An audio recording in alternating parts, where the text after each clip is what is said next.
Zenju Earthlyn Manuel, Ph.D., is a poet, author, and Zen Buddhist priest. The essence of all her transmissions comes together in her teachings and books. Her work has been featured in Essence Magazine, CNN, CBS News, On Being, Buddha Dharma, and Lion's Roar.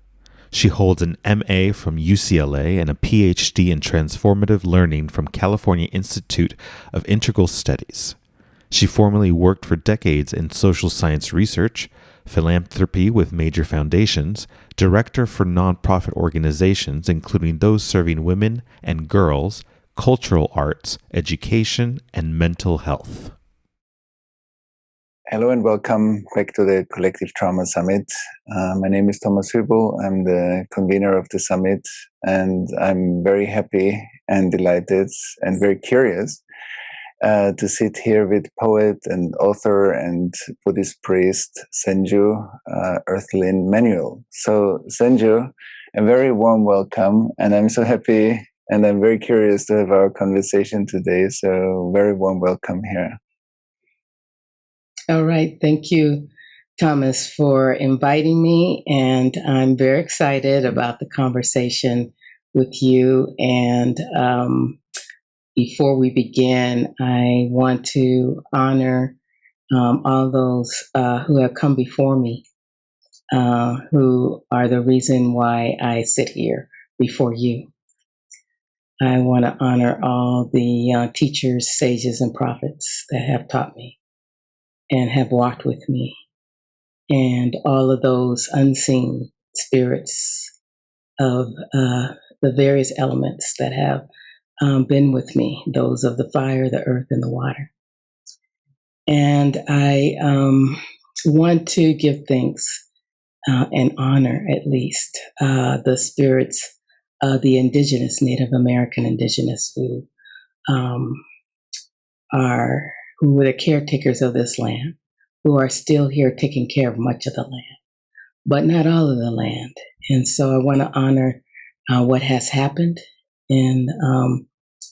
on this land to their people, and bring the understanding that we have yet to cede the land back.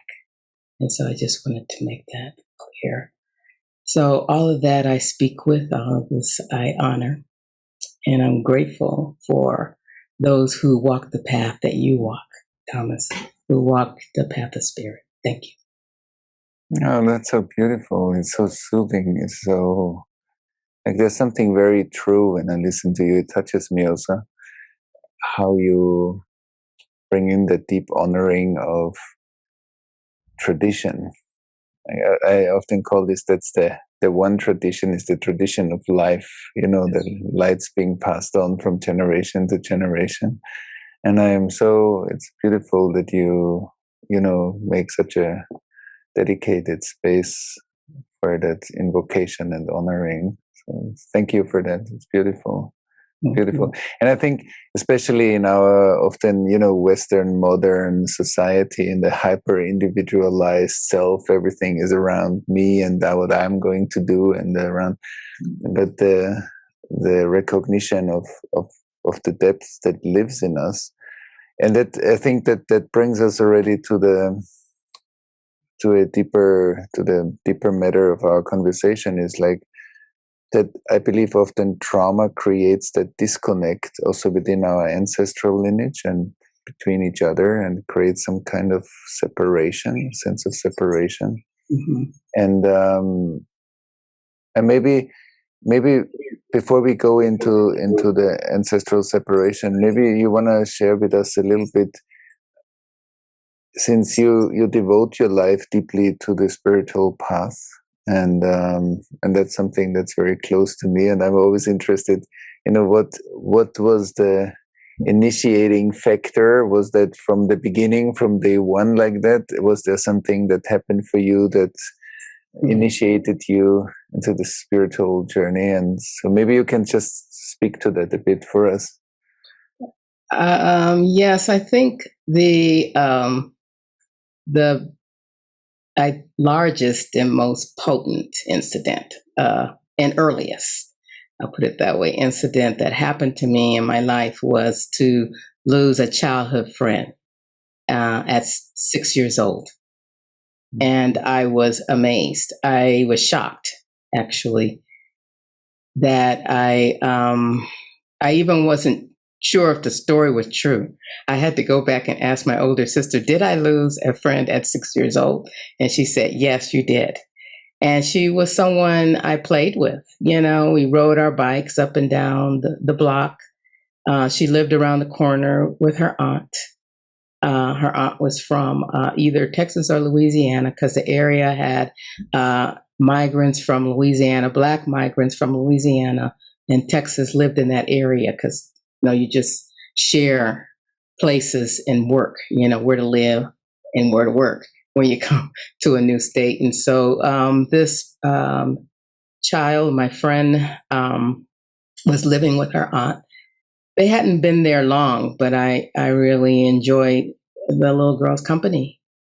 And so then when I heard that she died, you know, my mother was just like kind of talking, kind of like, yes, you know, she passed. And before she passed, she asked for, you know, milk and honey. And I was like, I didn't understand any of that, you know, and I didn't understand how a child could die. And she hadn't lived her life. You know, that's all I could think of. And I actually, instead of being sad, I was angry. I was very angry. So you could say maybe my spiritual path was fueled by anger in some way. I was angry to find out that you come into life and they talk about how beautiful it is to be born. And then you find out you're not going to get to stay. And I got very angry at my mother for having given birth to me. She did not understand that. I was like, I wish you hadn't have done that. I wouldn't have to go through this. And I took it very personally. I was a child. And so it began a query, a quest to look at what was life and what was death. And I would think about it a lot at night, after experiencing the death of my friend, thinking about it. I wasn't allowed to go to the funeral. I guess they thought I was too young. I did eventually go to one, begged and begged, because I wanted to see death. I wanted to see what it looked like. And I finally did at 8 years old. It took 2 years to get my mother to take me to somebody's funeral.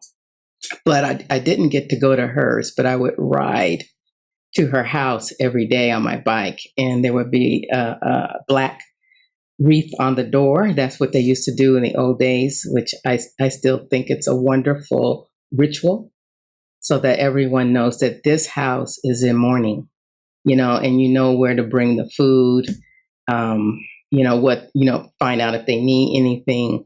And then at that time too, people wore black bands at that time. Sometimes people do that every now and then in different places, but it gives you notice that this person's in sacred space. This house is in sacred space, and the people around them, their friends and their family, are in sacred space. So I can articulate that now, but as a child, I could not. I could not understand what was going on. So I really feel like that was the beginning of me saying, I'm going to walk this path of query. It really is what it was, in quest. And I think truly that's what the path of spirit or spirituality is walking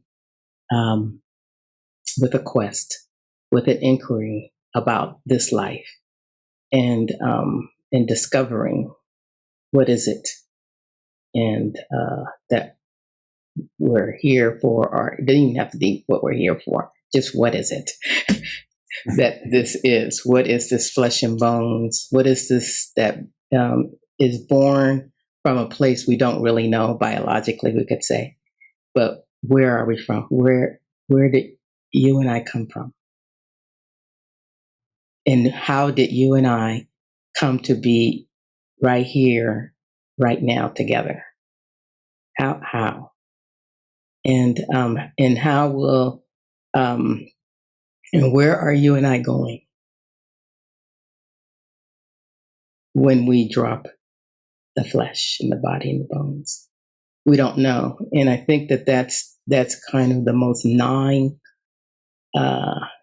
thing for people to not know. Even we have a lot of things I can tell you a whole lot of ideas I have, but we can share those, but we don't know. So that is still, that 6-year-old is still in the quest. still walking the query. She is, and she's been through a lot of things like, oh, why this, why that, why that, what is this, what is that, what is that? And it's been a wonderful life because I have had that innate kind of seeing life as some kind of amusement in some way. Mm-hmm. And it hurt too. There was a lot of pain, but that too became part of the path of looking and seeing, and that's all it is. I think that's all we're here to do, personally.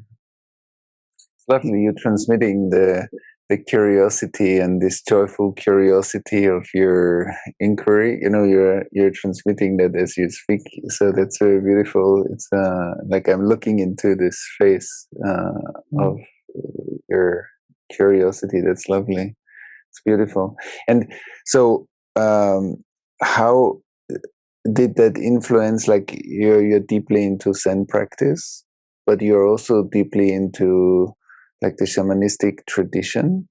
Okay. And so often we meet people, okay, they say, okay, I'm a Zen practitioner and that's what I practice, and that's gonna be the practice. And because I'm also very interested in the mystical practice, and I think that there are different levels to contemplative practices. And I'm curious why you thought that the confluence of those two are important in your journey or for people that you teach. So maybe you can tell us a little bit about these two streams and how they support each other. Okay. So first of all, every gateway that I have entered, no matter what that path is, when I met diviners from Dahomey at 18, when I went to church at 6, okay, everything to me was a gateway that I would walk in and go, and then I would discover later I was someplace. But mostly something was driving me into the gateway of church and to the gate, because church to me was not something my parents pushed me into, although they did too push me into that at the same time. So they wanted me to have God, so I would survive this life as a Black child. And then there was I think the next largest was the gateway of the Dahomey diviners from Africa. I didn't know where I was really. When I entered Buddhism or the Dharma or Buddhist teachings, that was the same thing. I entered Nichiren tradition and I didn't know where I was. And I entered Zen and I really didn't know where I was. So all of these gateways I would just enter because they were presented to me to enter. I didn't decide what they would do for me, what I would get out of it. Can I be a better person? Will I be, will miracles happen to me? I wasn't looking for anything, probably other than a place to cry.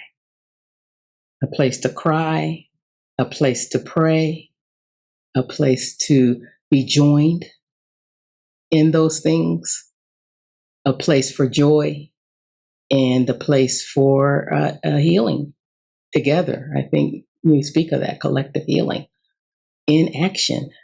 That's collective healing in action. So I was used to doing my healing in a collective way because of church. So and pretty soon, even my social justice gateway was in the gateway of spirituality and of collective healing. We didn't bother with any kind of social justice if it didn't have anything to do with our healing, our transformation, our survival, not survival in the world materially, because we could do that with each other, but our survival in our dignity as human beings was the most important thing. It wasn't important that we get people to understand us, to think better about us or any of those kinds of things. It was mostly just trying to, understand our lives and live it fully. So I learned how to live it fully in a social justice movement based in the church, based in God. Mm-hmm. It was totally based in God. And that's the way it was. I mean, the movement, people came to the church to begin the movement. At least in Los Angeles where I was raised. So it wasn't any other place but there at church in the basement where you fry chicken and you eat potato salad and you have chocolate cake and the places where you played and you met people from your from the back country, usually from where we're from, Louisiana or Texas, So it was a really vibrant and spiritual movement. And when I say it, I mean social justice was a vibrant spiritual movement. And so I was always, I guess, the aspects of each gateway, I think came together, I guess, like I said, at that place of being able to bring one's whole self physically, emotionally, spiritually, anything. Everything a human being is made up of can be brought to it. And if I saw in a gateway that I could bring my whole self, whether I got there and someone said no, it didn't matter. I still could see that the practice itself was something that you could come to, And yes, I was disappointed in many of the spiritual communities. If I looked on the outside, if I looked outside of what was being taught, which I did a lot, look outside of what was being taught in church. I didn't leave the church because they were teaching hell and brimstone. I did not. I left it because I could feel I had been there long enough. I had been there long enough. I was 17. I knew. And it was time for me to go into another gateway that was being presented. Now, when do these gateways get presented? You never know. I was at a restaurant, a new African restaurant, and that's where I met the diviners. They started inviting me, to ceremonies. So I think also where the gateways meet for me is in the ceremony. So when I just imagine for that moment, that ceremony with the diviners, it was so different than the ceremonies that were happening at church. Now we had communion, we sang, we pray. And then when I got there, they were drumming, they were dancing, doing all kinds of prostrations. And I didn't know who and what was happening. And I didn't ask for any explanations. I just kept doing and doing and doing until they decided, and I write about this story quite a bit, so some people know it, is they invited me to Dahomey, to Africa. They said, come back and take your throne, that you are a diviner. And I didn't know what they were talking about. I had no idea what they were talking about. Mm-hmm. And I didn't find out they were diviners till 20 years later. So when the gateways open, we don't always know, but there is, for me, a feeling in my own body and heart that says this is a place you can sit a while in life. You can sit in here and reflect and contemplate, ask questions, be yourself. Even if someone doesn't want you to be yourself, you can be yourself. I don't know who's talking to me, who's saying that. Because when someone doesn't want me to be myself, I don't care, because someone else said I could be myself. Not some person, but something in my own being that knows that. And so it's almost like I'm a being that already knows who's coming looking for home. And I think many of us do already know, and we're always just looking for home. And that home, meaning not one place, not one dogma, not one tradition, but that home and that place in which we feel, oh, this is sanctuary. This is where my spirit can be held. And I too can honor it, my spirit. And then I too can honor the spirit of others. And then I learned how to do that, even if others have no idea of honoring me. I learned really young, somewhere between 6 and 10, that people were not going to honor me just because. And even if I worked hard, they weren't going to honor me. So it didn't matter, that the honor is not something that can be forced, that people don't understand. I knew they didn't understand. I remember when I ran into racism and I said, wow, Mom, don't they know I didn't do this to myself? I didn't make myself this color. They know that, right? My mom was just shaking her head and crying. She had tears, because she knew I had hit that place. And I just couldn't believe it. But I knew that it was a matter of not knowing, some place of naive, not that they didn't know any Black people, that wasn't it, but something that was missing in the spirit of humanity. I knew it at that young of an age that it was something missing. And then I thought, well, that must be missing in me as well. And so I couldn't find that missing place in preaching, having preachers preach sermons, or even Dharma talks, or any of the things that we enjoy. Books, I read a lot of books. I think it really came from the first time, maybe, I did go to that funeral and they were singing and they were doing things, my father was part of the ritual and I'd never seen him part of one. And I asked my mother, why does Daddy have gloves on? He had white gloves on. I didn't understand it. But, and then I was just watching the whole thing and I got up with everybody to go see the body. It's all rich. I thought that was just fascinating to me. And when I got to the body, I got traumatized, a little bit freaked out, but not enough to not look, And then I went home, So I feel like the spirit walk, the walk on spirit, the path on spirit is all shamanic. It's all ceremony.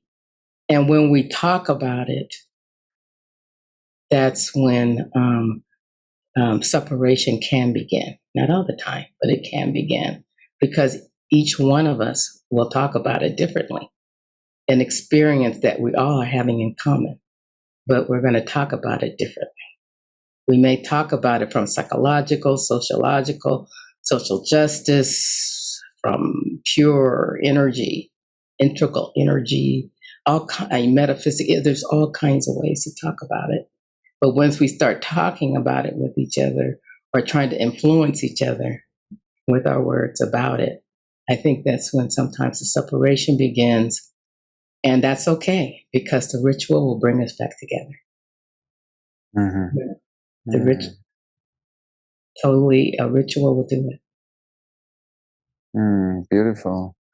When you see now ritual or ceremony is, because during the summit we're also exploring what are collective remedies.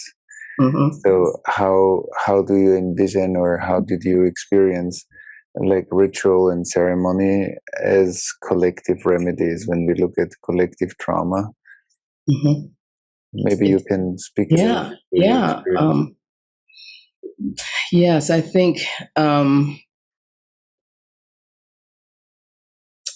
from participating with many spiritual communities, and in every spiritual community, something happens. Every single one that exists. And if it hasn't happened, you're not looking.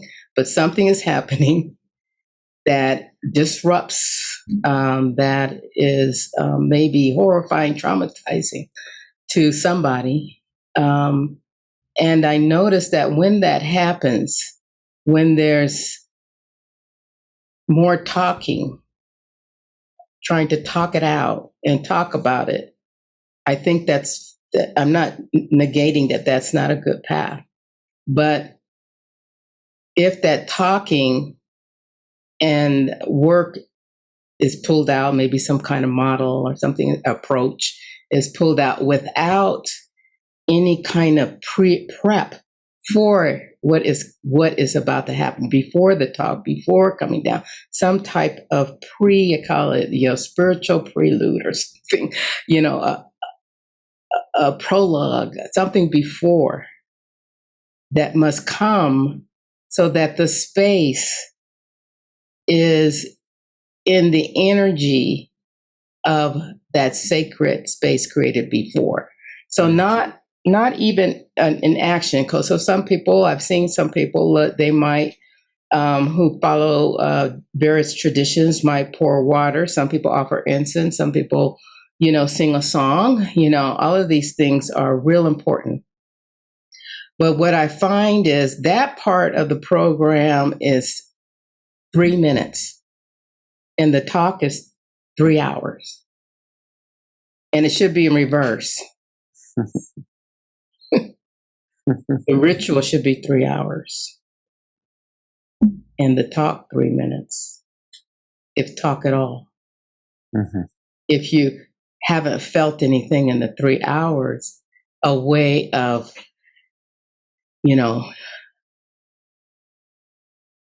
just being together and understanding that experience and trusting it. Because I don't think we trust it. I think that's why we talk about it a lot. I'm including myself in this now. I'm not looking at us, but we don't trust that sometimes. We don't trust ourselves to be in a place in which there's been disruption and trauma and trouble and chaos and woundedness, and oh my God, we're not trusting ourselves to be there. So we're really trying to explain, this is what's happening to me. So I think it's important to kind of reverse, doesn't have to be 3 hours, but reverse the length of time we do the sacred part of our coming together. And I know that's kind of scary because a lot of people aren't into spiritual path, or they are not, don't believe in any of it. And I just ask those people to respect for a moment what we're about to do by just holding space for us, and witnessing. We need a witness that this has gone on. You can be the witness. You participate in that way. And you can be the listener, to participate. You don't have to say, I'm doing this too, because we are not doing it. What we are doing is being it. And they don't know that because they're not engaged. They never engaged it. They're always on the outside looking in. And so I invite those people to stay on the outside and look in. It's okay. We need witnesses. We do. We need someone to say this happened, And I think a lot of times we try to pull people in. And I'm really not one to proselytize anything, any tradition. People talk about meditation, and I talk about meditation as that place, that sacred place created before you take action in your life, before you talk to the teacher, before you go to work, before you do any of these things that have words or action. And so that you are doing it under the influence. It's kind of like I tell people taking an elixir everyone maybe had a drink or something. You feel different after you have a glass of wine than you did before. Well, that's what I'm talking about. Have your glass of sacredness, and you'll feel different when you get up and walk in the world. You may even stumble if you get too much of it. It might blow your mind. But that I think is sometimes missing, and we also think out the rituals too much too, as well. It's good to have a protocol. I believe in that too, because it's there. But if we get stuck and this is how it should go, then when the spirit even disrupts that, like, oops, then we're lost. And I've seen that happen in Zen practice, because everything's pretty boom, boom, boom, boom. So I've seen that. I've seen a kokyo, this person who starts to chant and leads to chant, and then has this wonderful, what we call an echo in the end, that to me, I kind of, what the Africans would do with their foot. They would just nail that prayer into the, some Africans, West Africans, not all, would nail that into the ground, into the earth. Well, in Zen, the echo nails that chanting. We chant, chant, chant, chant, chant. And then we say, we have chanted the Heart Sutra, for the benefit of all. It's nailing that chant into the earth, And so you could say, really, I could do an echo right here in a moment, like, you're chanting, and then, you feel something. The echo is, I'm going to echo the essence. Echo is actually a Japanese word, and I'm using it as an English one right now. But you can echo the essence of that poem, that teaching. So I have chanted the heart of great perfect wisdom, and having chanted maybe you might show Samyo Kechijo Rani. We dedicate this merit to all of those who are suffering, who are dying right now in COVID, who are, trying to make a life after COVID. You can add what you want, who have died in the streets. You can add what you want, what comes up. All of those who are disappointed in the world, include it all. All of those who left because they were disappointed in the world. So these are the ways in which they're already there in many of our traditions. It doesn't matter. There is a way of bringing that prayer down. And then through that, after you feel that and you hear that, see if you can talk. And if you can't, what will you say? Is it what you prepared when you walked in the door? Probably not. The witnesses should continue witnessing. They haven't had the elixir. So they're going to talk maybe with what they came in with at the door. So I think, meditation is not for everybody. I always tell people, please don't think you have to meditate. That's not, it's getting some kind of, how would you say, a supreme practice. It's not a supreme one for everyone. And it's only for those who want to dwell and want to feel into the depth of this life, even if you're not calm when you do it, even if you're traumatized when you do it, even if you need help to do it, that you will do it anyway. And that's what I have had to do. I never meant to be a Buddhist priest.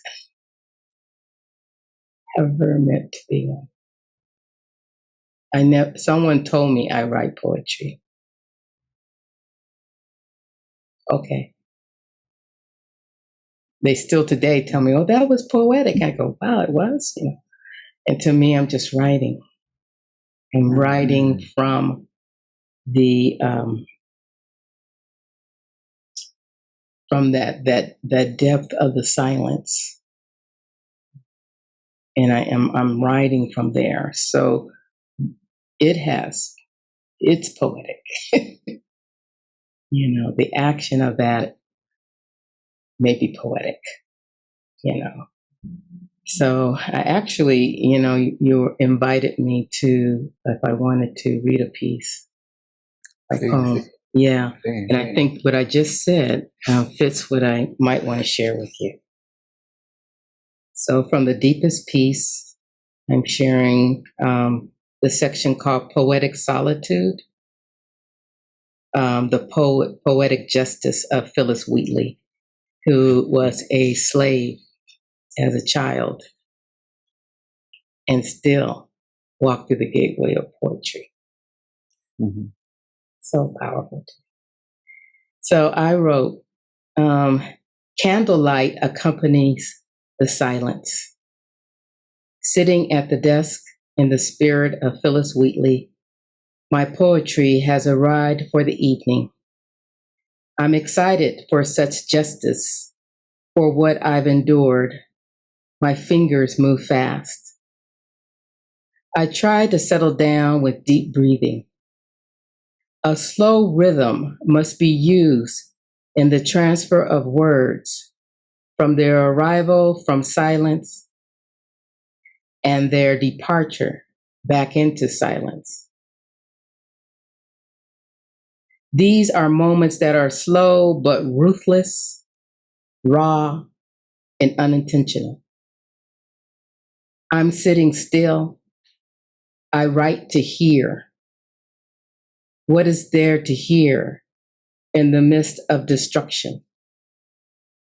What is there to know about the nature of living on the edge? A silent justice speaks. Its message rises through the moment of birds, the running of water, the moonlight on barren land. Justice is open, empty space, and time to gather a fresh, collective song. The silence is doing everything. I'm not making the silence. Poetic action is coming from the depth of the earth. Writing is poetic action. Words go back into the silence once they are written, heard, or read. To cling to them leaves little space and time for the new message, the new witnessing, the new poetic solitude and action. Which way does the water flow after the storm? Despite struggles, I chop the onions, garlic, and mince the ginger. Saute, mix with the boiled and peeled sesame sweet potatoes. Puree with boiled water, scented and flavored with lemongrass. There's nothing to do but let the meeting of the senses happen. Watch and listen. That is our collective action. That is our collective healing. That alone can be just a ceremony that can be done every day, every moment. Nothing elaborate. So I offer that as a way. Beautiful, beautiful. I have to give just a moment of silence to let it breathe your words.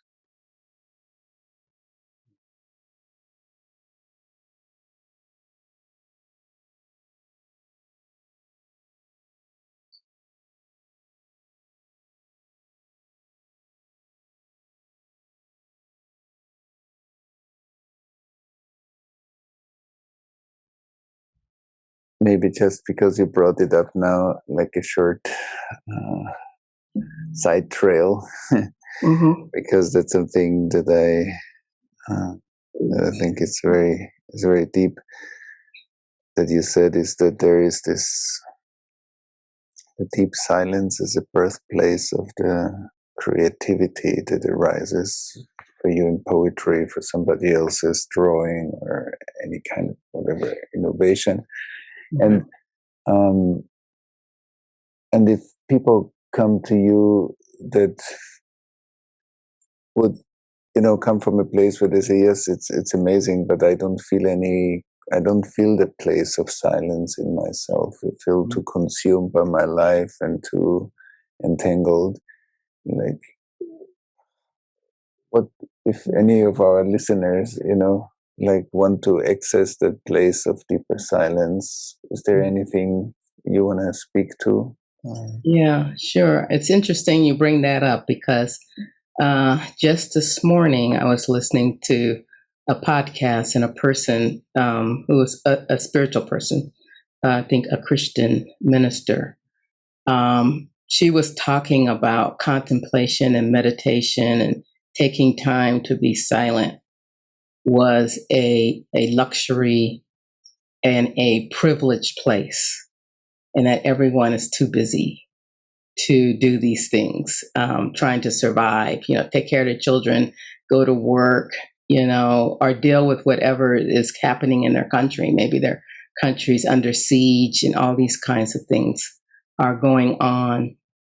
And, I was listening to her and taking that in and feeling, yes, for me, I was very privileged to be able to just stop my life and go into the monastery, although I suffered and my partner suffered too financially, and in different ways we suffered because of it. And then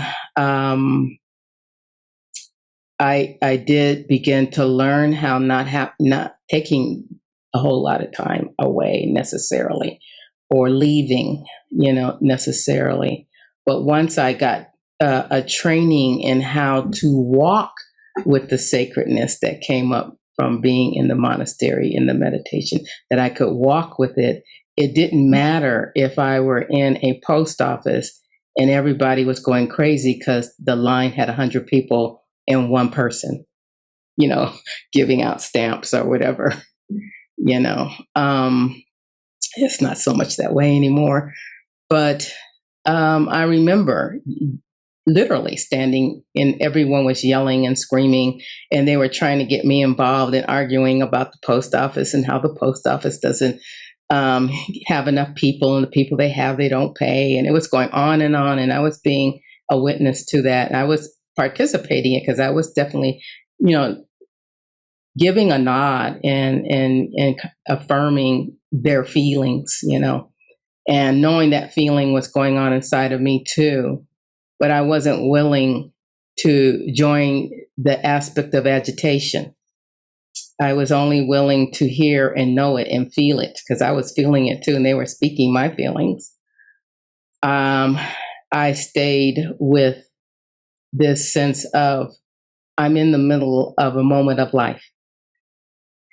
And some people are going crazy. Some people have yet to even arrive to this craziness that's happening right now. And people were starting to come in the door. So I think that if we wait for our lives to be not busy, or to not have chaos or disruption, to learn how to hone and harvest silence, then I think that's how we feel sometimes. All of life has gone by and now I'm dying. So to take the time, you don't have to go to a monastery or a retreat center either, any of these things, but to take the time. And I think I have been doing that since I think that childhood story I told you, the child who died, I had to take the time, even as a little girl, at 6 years old, to stop with the sobering reality that I was going to die. And I could die next week. I didn't have to grow up and die. I thought I had to grow up, at least get old. But that wasn't true. So I offer to students or aspirants who come to me to just start with the moments. That's the way I did. That grew into 5 minutes. That grew into 10. I try my best not to have long sittings for people, because if they don't understand what they're doing, and they're not coming to me to find out more, then that can be traumatizing. Sitting can be very traumatizing. Silence can be traumatizing. We're talking trauma. And so we have to take in only what we can handle. I only took in what I can handle. So yes, now I can sit every day. If I went to a monastery or I went to, say, an intensive retreat or a long one, I can sit every day for 8 hours, walking and breaks, 8 hours every day.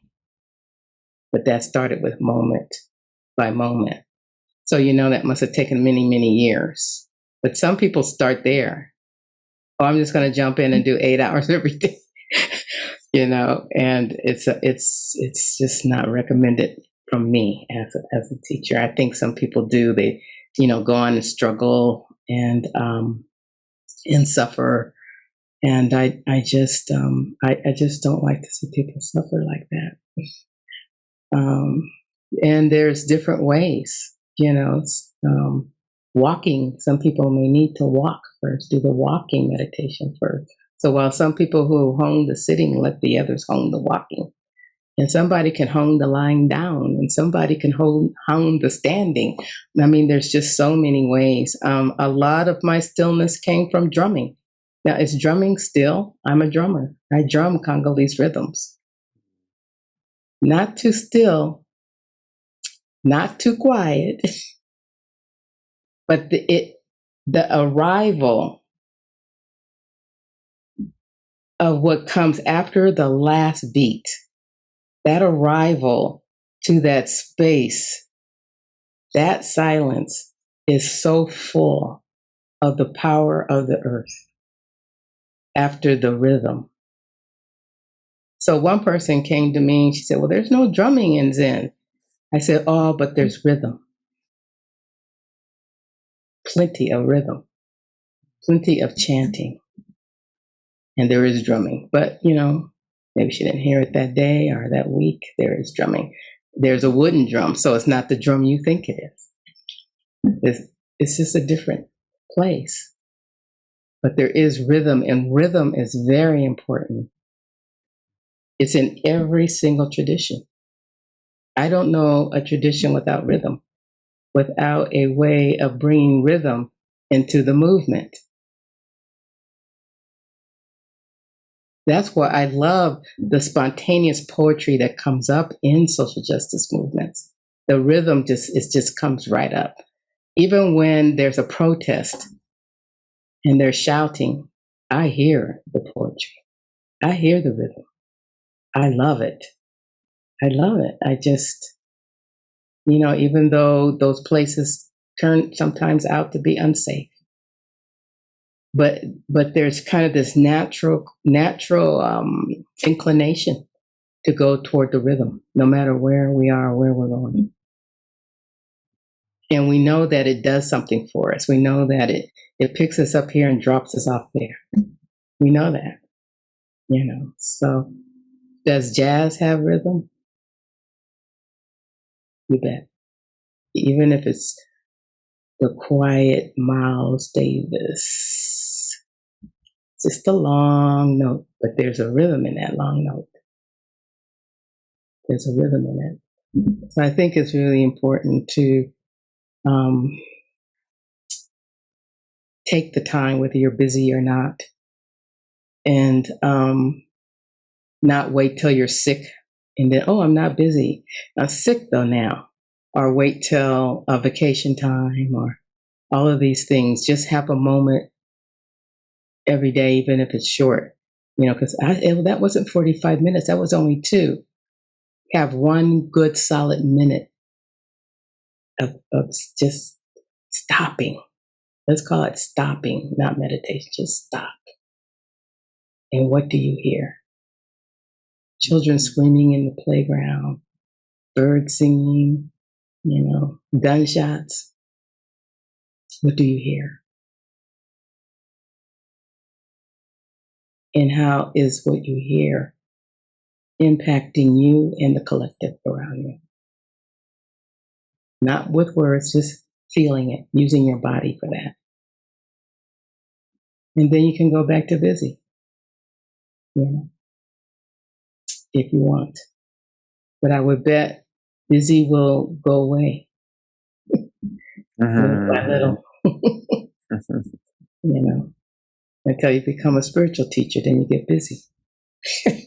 Right.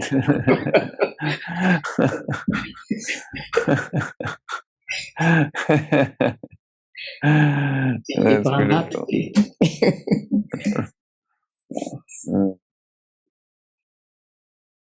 What I also love when I listen to you is to participate in when, for example, when you describe the listening to the rhythm, it's also that the listening changes, with the practice. Also, what you hear, like how you listen, changes, and the depth of deeper aspects of rhythm in life or deeper patterns in life become more apparent. That the internal state that changes also the world that we perceive or are able to perceive, or the subtleties of the world.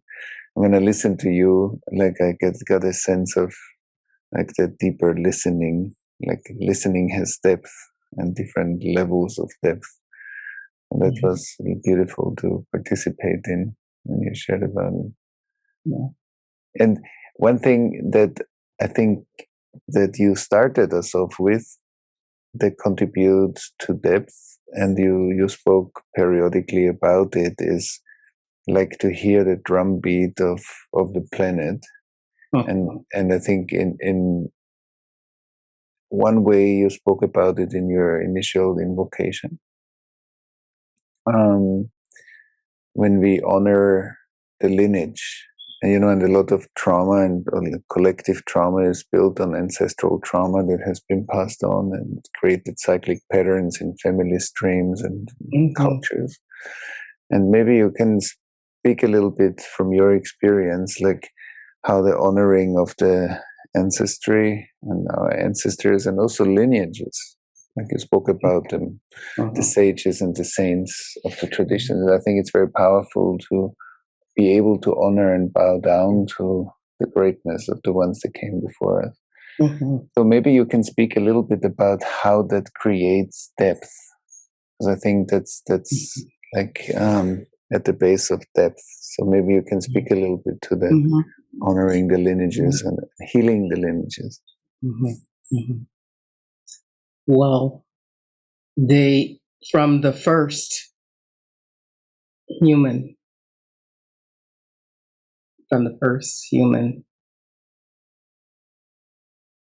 they are begging us to do the healing. From the first human. And I think a lot of people don't necessarily feel that I don't feel any ancestors. I hear people say that. I don't feel anything. I don't know what you're talking about. And then they sit there and tell me their trauma and their suffering. And I go, that's it's right there. It's right there. You're not new to it. You're not new to it. It's not new to humanity. What I suffer as a person of African descent is older than I can ever imagine. It's far beyond anybody that I can bring up. But I do know the ascension, and that ascension is the death. in that ascension of the dying and the going away, and then coming into this pure consciousness of wisdom that I think happens for everyone, even if that wisdom is just who they leave behind. Maybe it's not even them, it's who they leave behind, what they leave with us, the wisdom and the light and the consciousness. That is within us, and it's illuminating through the ancestors, illuminated as they leave. It's just illuminated back and reflected back. We are the same people that was before. We're the same. We're embodied differently. We have different conditions to live under, but we're those same people with the same human conditions and the same human consciousness. Thank goodness. So which one, the conditions or the consciousness or the wisdom are we holding, for the healing? And so we might not be able to say, well, I'm going to heal what happened to Africans who were stolen and enslaved. I'm going to heal that. I don't have to go back and say that I'm going to heal that. But I can stop and say, I feel that same and know that same pain and know that same suffering. I wasn't enslaved, but I was. But here I am so I've been brought forth from that place, even before they were enslaved. I've been brought forth from that place to here, to now. And the conditions of human beings are from that place, from when they were human beings, is here now too. The trauma, all of it's here now. So then how am I to hold this?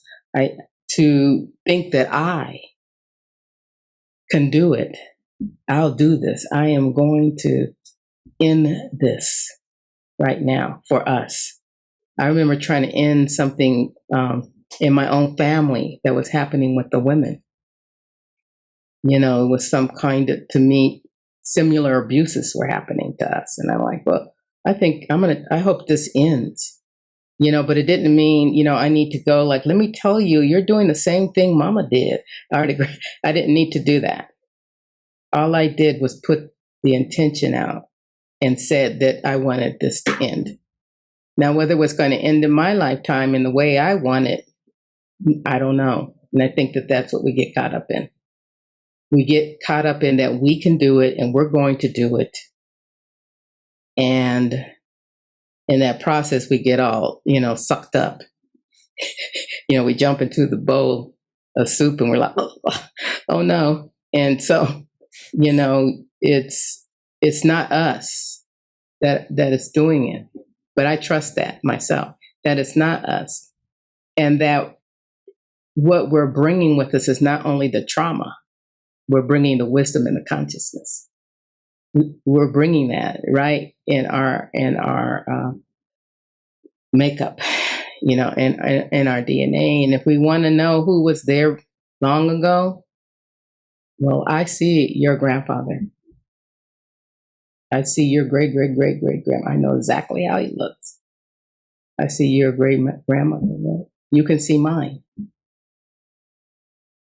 We can. They're still looking at each other through us. Exactly. It was so powerful that that can happen. That the life and the light of the life, the source of the light, is just right here. There is a source of light. That's why when I say way, way back there, where the source of life is, we're not the same because we're human. A lot of people say, well, we're all the same. We're not the same because we're human. We're the same because we're from the same source of light and life. There was a source of life that brought us. And each one keeps bringing that life forward, forward, forward, forward, forever. And what we do here may not be for us here in 2021. And I was told this by a teacher. It's for maybe 30, 31. And I was very disappointed I want my hard work I want to see the results now. I want to see the world change now. I want to see what I want now. Because I don't know if I'll be here or I'll be able to see, and I don't. But someone of me will. Someone of me will. Not my, doesn't have to be my child. Someone of me is still coming. Or is here. Could be in my little niece, my nephew, or all the children I've taken care of. Could have been any of them. So I think that if we start to take action in a way that we are doing it, I think that's when we get into trouble. I think we start reifying our trauma because we can't do it. I'm gonna tell you, we cannot do that. But I remember asking Abbott, they have this ceremony called Shosan, and you stand up and you ask the Abbott a question, and some people were asking questions, they had read some books, I could tell, very abstract Zen questions. And I got up and said, I feel very wounded. Is it possible I will always feel this way? And he looked in my eyes and said, yes. And I put my hands together and I said, thank you. And you back away and then you bow, some more bows back there, not to him, not bowing to him, bowing to the words that came from the silence, from the way, way back, from the source of light that came through that person to me. That to me was the voice of somewhere else. It didn't say that I would die of the woundedness, that I would have a horrible life because of it, but that it would be there. And because it's there, that's when I realized that disruption is there. Woundedness is part of life. Destruction is part of life. Trauma is part of life. Then what am I to do? What am I to do? And I ask my students, how can you use racism? So we have a pact. We're an all black Zen Sangha. We're all black Zen, and that's very rare. So there's a pact. You can't talk about white people. So of course, the first part is beginning of our conversations. We didn't have any. Because I go, nope. Because we're not talking about blackness juxtaposed to whiteness. We're talking about blackness. And we do know there's an integration, but we're talking about you and the evolution of that blackness in you and what it is. So I still get analysis. So if somebody they had great analysis of whiteness. And then I ask, can you give me the same for blackness? What's the analysis for blackness?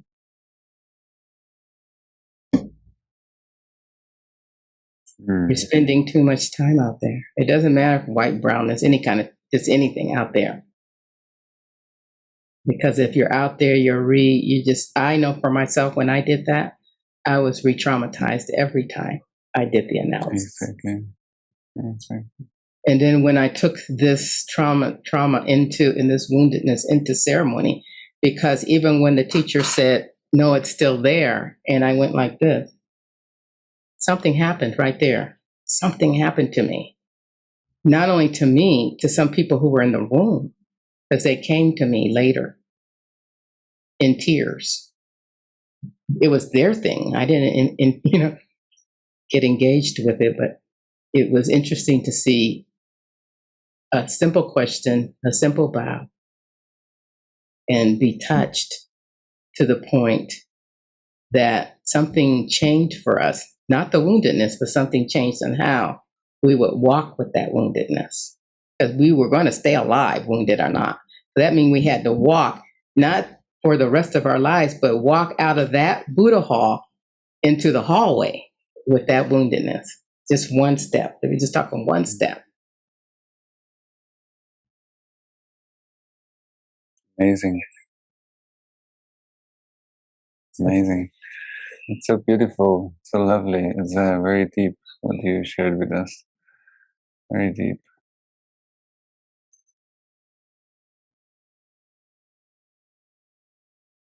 Maybe I'll share some more poetry.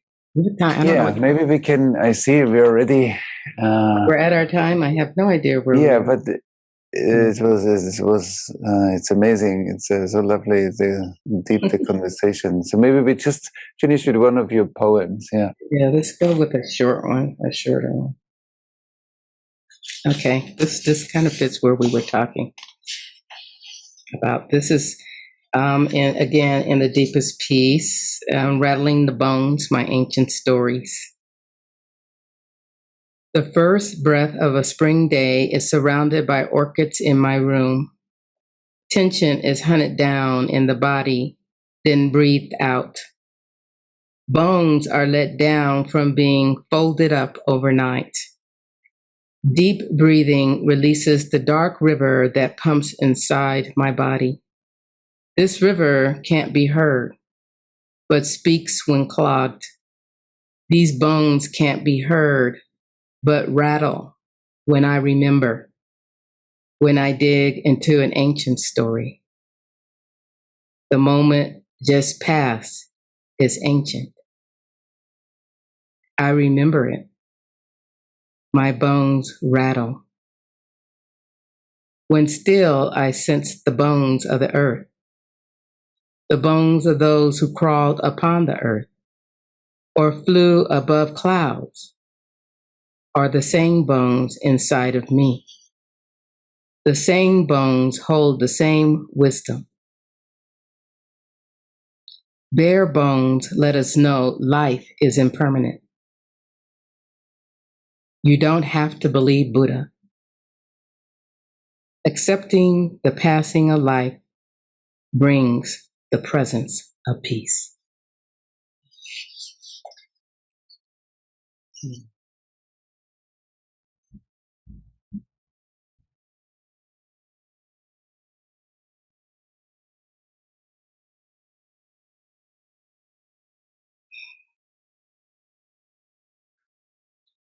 Thank you very much, Benju. This was really amazing. Amazing ride. There are all kinds of dimensions together. It's beautiful. Beautiful. Thank you so much. It was a great enrichment for the summit. Also, I enjoyed deeply your depth and the innocence and the openness of your curiosity, and the depth that you're exploring. It's beautiful. So thank you very much. Be here. Thank you for inviting me. Thank you. To learn more about Zenju, visit the website zenju.org. Zenju has graciously offered our audience a free gift of an excerpt from her book, The Deepest Peace. The excerpt is titled, Written in the Dirt, The Message of Awakened Ancestors.